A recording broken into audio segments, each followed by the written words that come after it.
Good afternoon, everyone. Welcome back to our segment of Coffee and Conversation meeting. My name is Craig, and it's always a pleasure to be with you. Today, we're going to be talking about 10 lessons of addiction recovery that are rooted in psychology.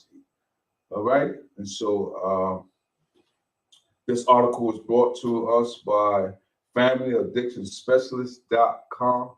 If you ever need to revisit this material, please go to FamilyAddictionSpecialist.com. All right. And so let me start off by saying this is a brand new week, and it's always a pleasure to bring you some new material. So today, I'm going to start off by reading the introductory of this article, and I think it's very, very interesting of what this article has to say. So let's get right into it. It says, recovery from an addiction is much more than mere abstinence from a substance or a behavior. Abstinence can be, and usually is, a fundamental component of addiction recovery process, but abstinence does not necessarily equate to recovery. According to the Substance Abuse and Mental Health Substance Administration, a branch of the United States Department of Health and Human Services, recovery is a process of change through which people improve their health and wellness. Live, self-directed lives, live live, respective lives, and strive to reach their full potential. Through the addiction recovery process, people can drastically change and improve their physical health, mental health, spiritual health, financial health, relationships, parenting skills, career capabilities, and the trajectory of their overall general life. The possibilities are endless, but in addition, did you read that as an addiction to drastic life changes in all areas of life, recovery from addiction also teaches many valuable lessons. All right, and it says below are just a handful of important lessons that can be learned through the addiction recovery process that have psychological overtone. And so, as the article, as the first line I read, it says recovery from addiction is much more than mere abstinence from a substance or a behavior. All right, and so there's more to it. And so, a lot of times, especially new people in recovery, they may just look at the substance issue as one aspect, but the article says there are many more that we should pay attention to. And so we're going to only talk about 10 of them today. And so the first one we're going to talk about is number one, life has meaning and purpose. Okay? The article says every individual constructs their own sense of meaning and purpose in their life. The feeling that life has meaning and purpose can come from a variety of areas such as career, family, nature, or spirituality and religiosity, among others. Sobriety can often be a catalyst of one's sense of meaning and purpose in the world in a variety of ways, be it by being a better parent, a better colleague, a better friend, a better worker, a better member of the community, having a better sense of their spiritual experience on earth, and so on. And so we're talking about life has purpose and meaning, all right? And as you can see, we're talking about the title of this is 10 Lessons of Addiction Recovery that are rooted in psychology, all right? So the article goes on to say, furthermore, many individuals in recovery from addiction have found that their suffering from addiction, active addiction, has led them to a personal transformation. In some instances, their experiences are used to help others with similar struggles. Giving back is very important to many in recovery from addiction. And in many instances, is central to their sobriety. The 12-step philosophy of Alcoholics Anonymous established one alcoholic helping another alcoholic as one's primary purpose. So let me share a little something about me. I am in recovery. And just as the article talks and make mention about giving back or helping somebody else along the journey, that is one of my main focus and goal. And that's why I enjoy sharing this information. I enjoy reading it, and because I know that in my sobriety, I learned to appreciate what how I have transformed, and so I would like the same for all those who may be on the road to recovery or who may be struggling with recovery. I like to share some of my story. I like to help them along their journey so that they can transform and overcome a lot of barriers in their lives. So this is very important. All right. It says having a sense of meaning and purpose in life is extremely important to one's general well-being and quality of life. Impacting us physically, mentally, spiritually, physically, financially, relationally, and every which way in between. All right. It says psychologists and Holocaust survivors believe that meaning and purpose are fundamental to the human experience, and credits his own meaning and purpose in life as his survival. All right. And so we're talking about a Holocaust survivor, and his name is Viktor Frankl. All right. And an Australian neurologist. All right. And so he says, recovery from any illness, such as an addiction, can be a great catalyst for finding one's meaning and purpose in life, and is a valuable lesson in addiction recovery. And so it's so important to know that many people have experienced multiple tragedies or overcome so many obstacles, and that we have to remind ourselves that just as an addiction, we can overcome a lot of illness that we have faced during our addiction stage. So let's talk about number two. Number two says self-esteem comes from within. Now, this is very important. Self-esteem can be defined as one's attitude towards themselves. More specifically, do they have a positive or negative view of themselves? Self-esteem is an extremely important component of mental well-being. Abraham Maslow included esteem in his hierarchy of needs as being fundamental to an individual's psychological needs, although his view of esteem was a more external sense of esteem, but nonetheless connected to self-esteem, right? Oftentimes, individuals who are addicted are plagued by immense feelings of shame and guilt due to the rippling impact of their addiction on themselves and on their loved ones, leading to a negative sense of self. Furthermore, being unable to reduce the frequencies of their addiction or stop altogether implies weak will. Although that is not true, all right, due to a combination of such factors, addicted individual often have low self-esteem. In turn, low self-worth often exacerbate one's substance use or addictive behavior.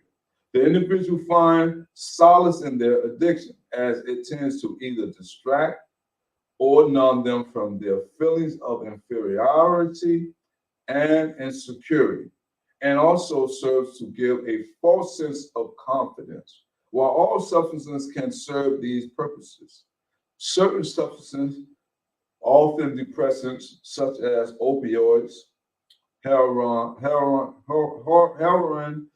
oxycodone, or fentanyl, alcohol, and benzo, Xanax, and other drugs do a particular good job of numbing emotional pain, while other substances often stimulate, such as cocaine and amphetamine.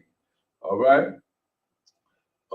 And methamphetamine do a particularly good job of providing a false sense of confidence.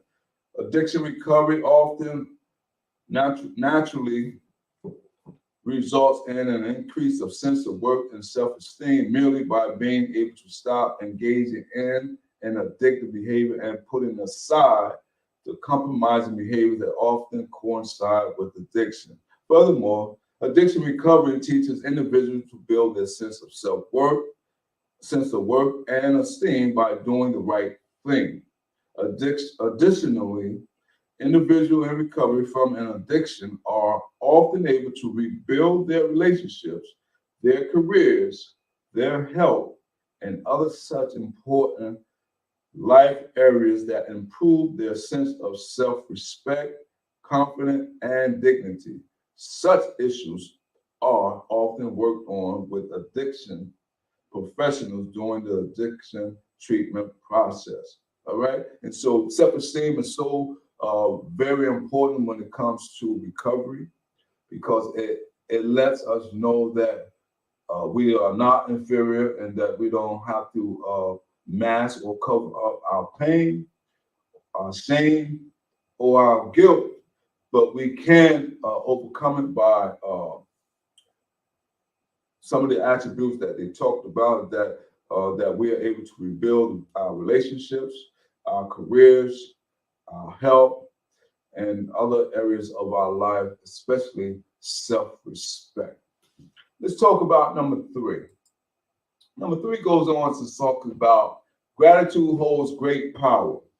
A grateful alcoholic or addict does not use in a consumption phrase tossed around the addiction recovery community. Gratitude is frequently a key component of the addiction recovery process. Frequently encouraged by addiction professionals with their patients as well as in mutual help meetings such as Alcoholics Anonymous. Addiction recovery teaches individuals that even when life does not appear to be going your way, there's always something to be grateful for. That is so true.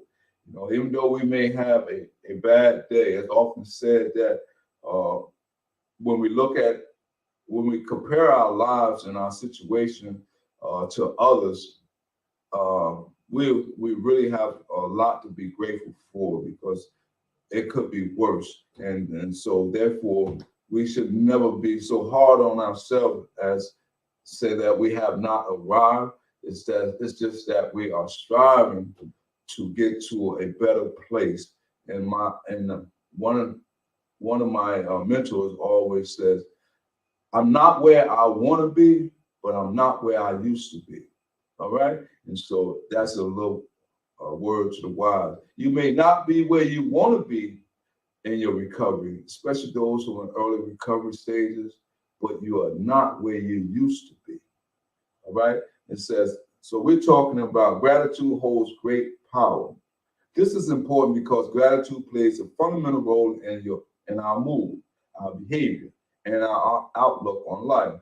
Studies reflect that gratitude improves one's mental health, decision-making, relationships, resilience, sleep, empathy, and much more. As such, not only are individuals who are in a state of gratitude less likely to relapse on their addictive behavior, but they are also likely to have an overall higher quality of life. So when I think about gratitude, I'm thinking about a positive mindset, a positive outlook on life, situation, and circumstances, how we can turn a negative situation around and make it better. And then that start off by having a positive perception on a given situation. Let's talk about number 4. We're going to get into it. There are 10 of them. And so we're going to cover as much as we can. So we are on number 4. I'm going to keep reading. I'm going to keep sharing because this is not about me. It's about all of us who are in recovery. And it's about sharing information. Each one teach one, each one preach one. And that's what we're doing today. Being present for life. So the article goes on to say addictions are often used as a means to escape reality, serving as a conducive conduit to not be present for one's life. Wow. So it says, therefore, recovery from addiction naturally means that one should be facing reality more often. However, other forms of escapism may persist, binge watching, Netflix, social media, etc. Nonetheless, mindfulness practices that are often taught by addiction specialists and addiction treatment programs and in addiction therapy enforce the importance of being present for one's life. Mindfulness has become a critical therapeutic technique, often incorporated into cognitive therapy, dialectical behavioral therapy, and positive psychology, among others. Being in the present, right? And so being in the present reminds me of an article I read, whereas it talks about when people who watch television often frequently and more obsessively, they have a what they call a mind wandering syndrome, and that is your mind is constantly wandering from one scene to the other, and you're not actually in the moment of reality. Not to say that you can't distinguish, but it's saying that your perception or your mindfulness should be on bettering yourself and stop and less wondering. And so you don't want to walk around wondering. And so you want to have a mindset of let's be into the present as opposed to being in an unrealistic state of mind. All right. So we want to be in reality as opposed to unrealistic mindset. Mindfulness affords an individual with the ability to be in the present moment, thereby being less focused on the past, which breeds depression, and less focused on the future, which breeds anxiety. That's heavy. Both of which are common triggers of relapse. Let me read that again. It says mindfulness affords an individual with the ability to be in the present moment, thereby being less focused on the past, which breeds depression, and less focused on the future, which breeds anxiety, both of which are common triggers of relapse. Being mindfulness also affords one with the ability to tune into their physical and mental state, observing thoughts, feelings, and sensations without judgment. Mindfulness is used in addiction therapy in a variety of ways, such as a stress reduction technique, self-care tool, coping mechanism, relaxation technique, self-regulation, resiliency, and overall mechanism for improving wellness for the body and mind. That is heavy. That is so heavy because it reminds me of a holistic approach, mind, body, and soul. Let's talk about number 5. Let's get right into it. We're going to keep rolling. All right, number 5, see, life is actually pleasurable. And so we're talking about today, we're talking about 10 lessons of addiction recovery that are rooted in psychology. So we went over 4 of them, and so we on the 5th one that talks about life is actually pleasurable from the psychological aspect. One reason that individuals find themselves addicted to drugs, alcohol, gambling, or other addictions is that it is the only thing in life that gives them pleasure.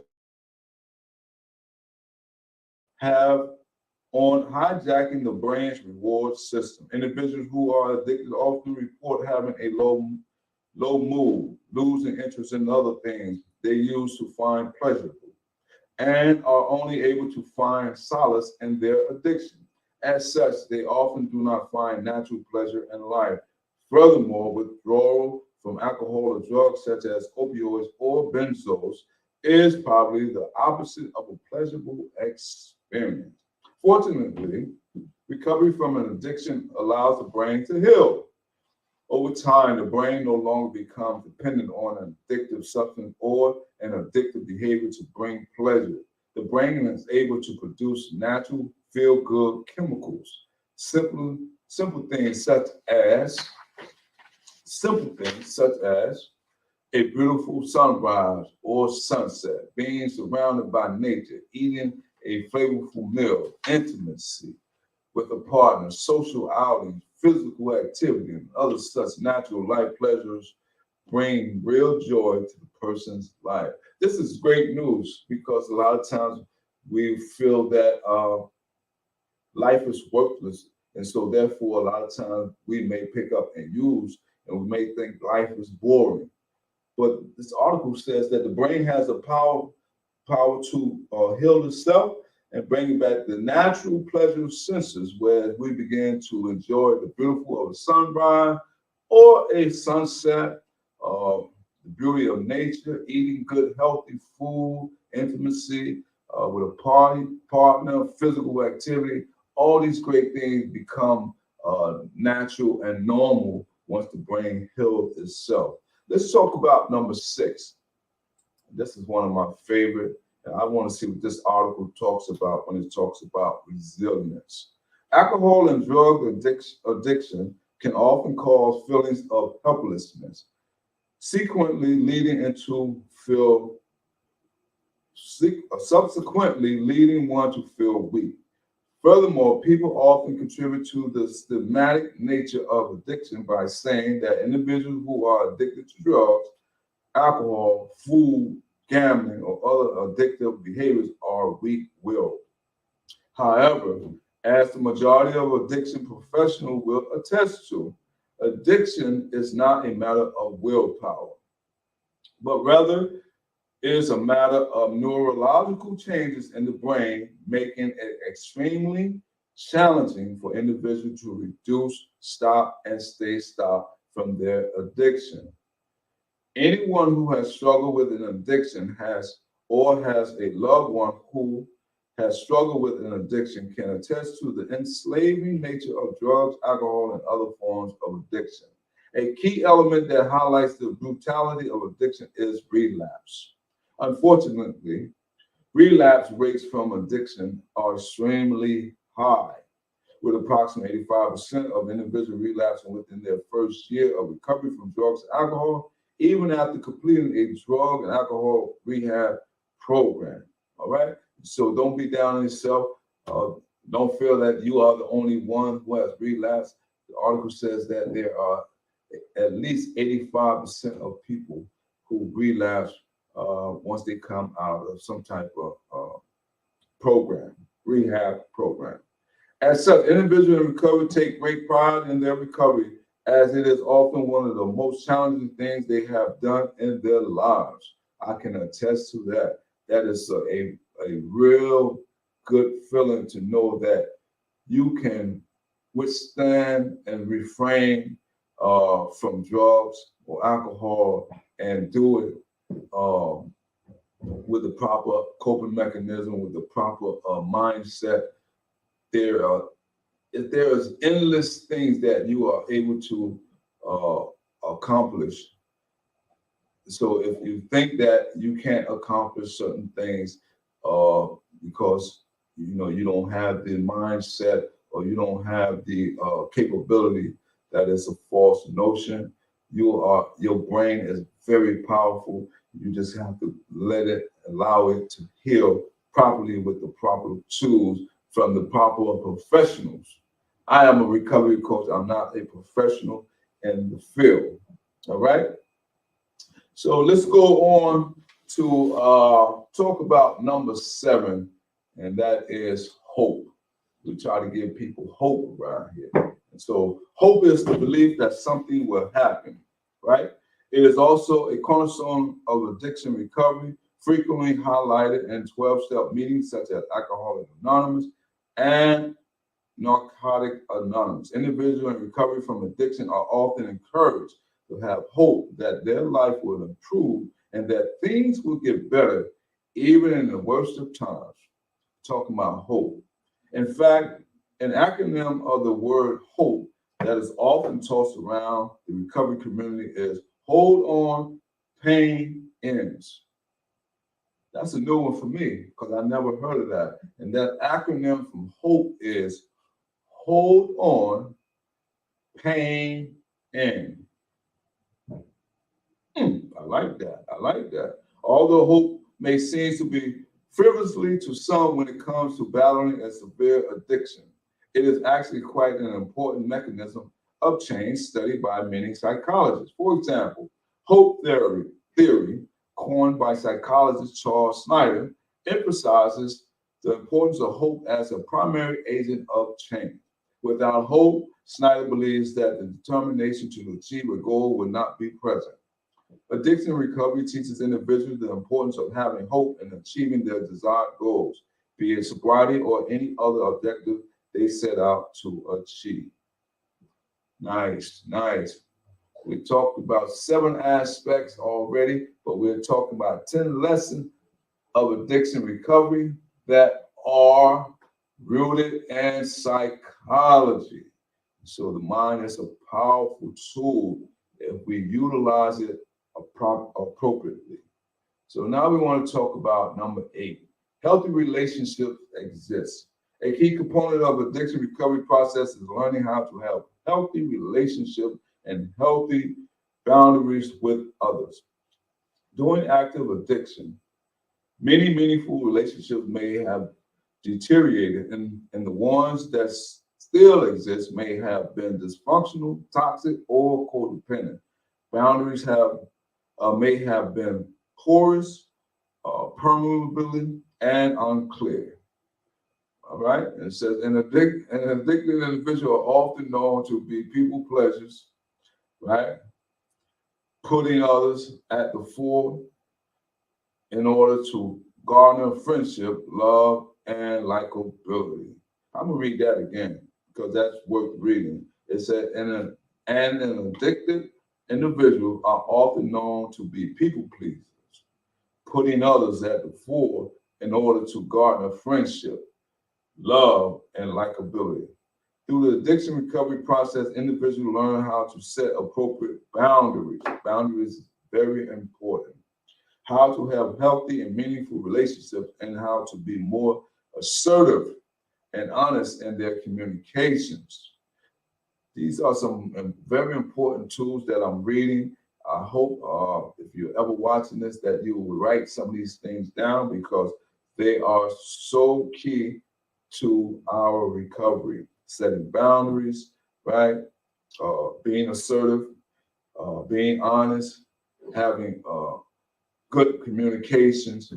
These are some very important tools, all right? The people that are let in are often ones built upon mutual respect and trust. Respect and trust. All these are good coping tools that we can utilize in healthy relationships, all right? It says, learning the importance of healthy relationships and how to set appropriate boundaries is regularly taught by addiction professionals and alcohol and drug treatment.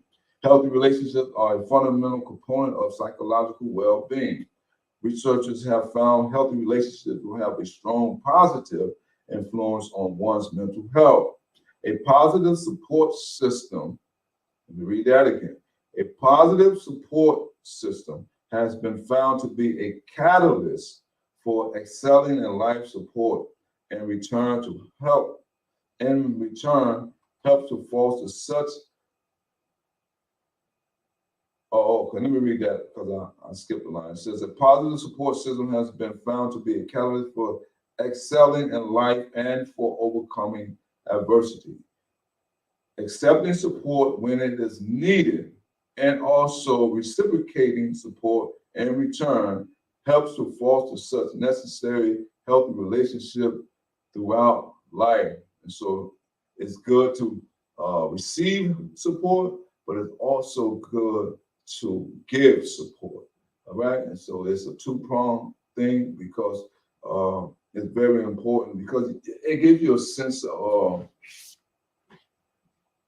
value and self-worth when you're able to help someone along the way And also it makes you feel good, where you don't have to be so prideful and be able to accept help when someone are willing to help you. So it's very important to not try to do it all by yourself. If you need help, reach out, ask for help. A lot of people I know, we call it sick and suffering, is because a lot of times we hesitate, or we feel that people won't help us.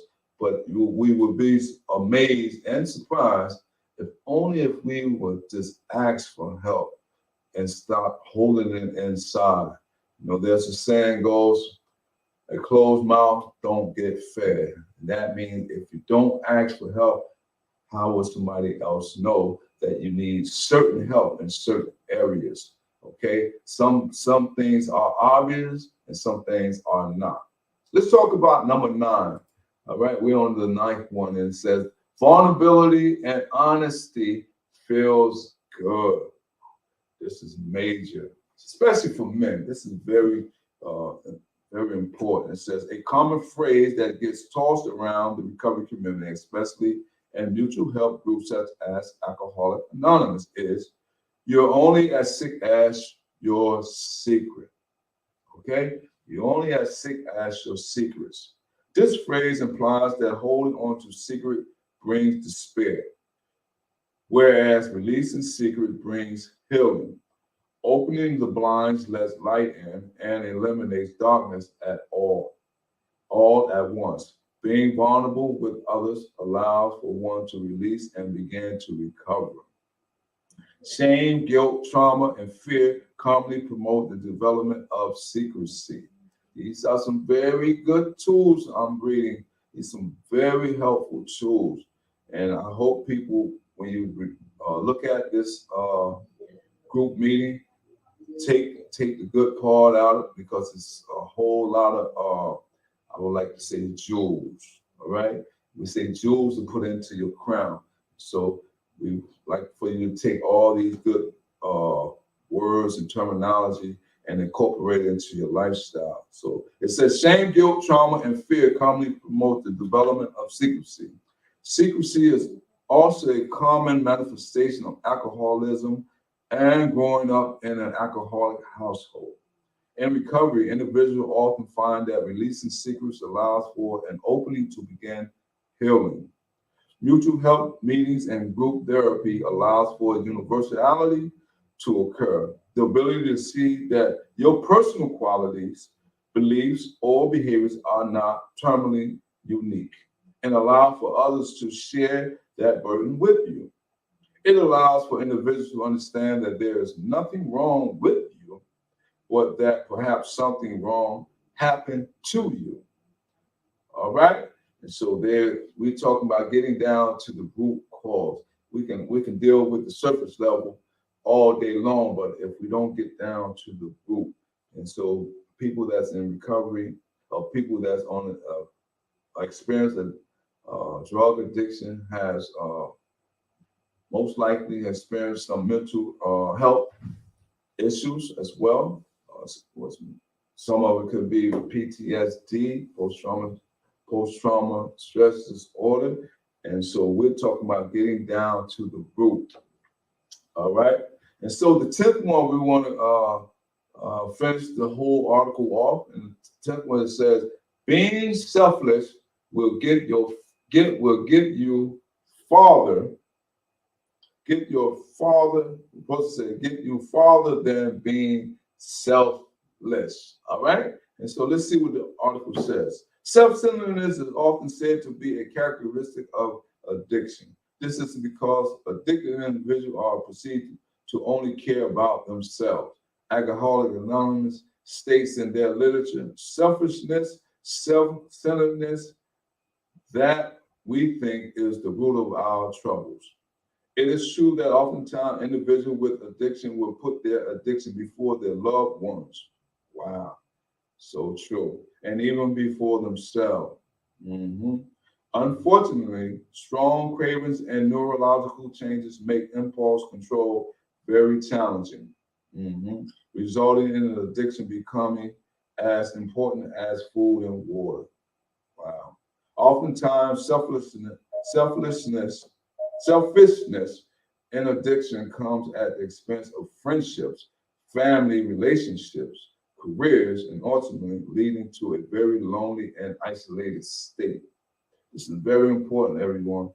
Remember, if you want to get this article, I really strongly suggest that you go online, or you could call us. We will make a copy for you if you need. But the website is familyaddictionspecialist.com.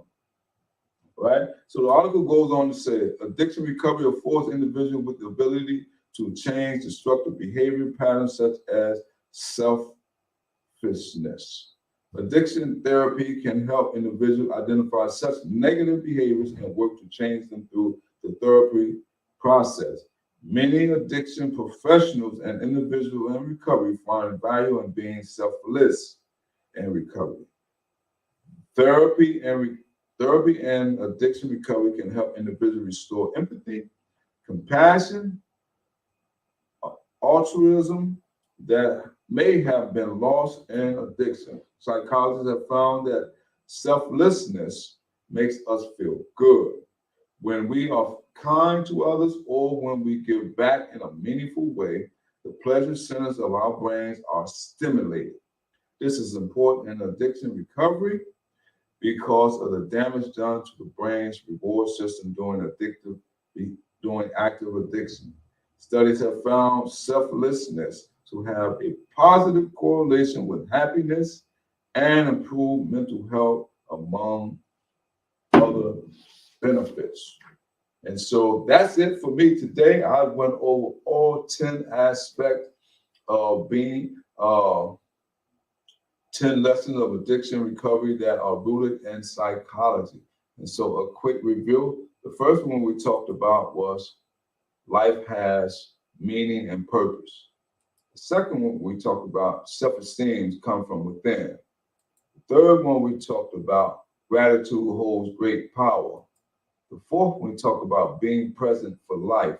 The fifth one we covered was life is actually pleasurable.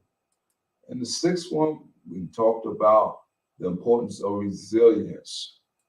Then we talked about hope. We use there's an acronym that hope represents. It says, hold on, pain end. Don't give up, hold on, because pain do end. Number 8, we talked about healthy relationships exist. Then we talked about number 9, vulnerability and honest feels good. And the last one we covered just now, we talked about being selfless will get your farther than being selfish. That's it for me. My name is Craig. It's been a pleasure. And so once again, every Tuesday we're here, coffee and conversation hour. And so please tell a friend, contact us, let us know what you think about what we're doing here. Give us some positive feedback. You can critique us, but we ask for everyone to be respectful, and you can call us or contact us here at this number, 856-391-7449, or our hotline number, 1-800-236-2448. And as always, how can we help you with your recovery today? And what does recovery means to you? That's it for now. Have a blessed day. Until the next time. So long.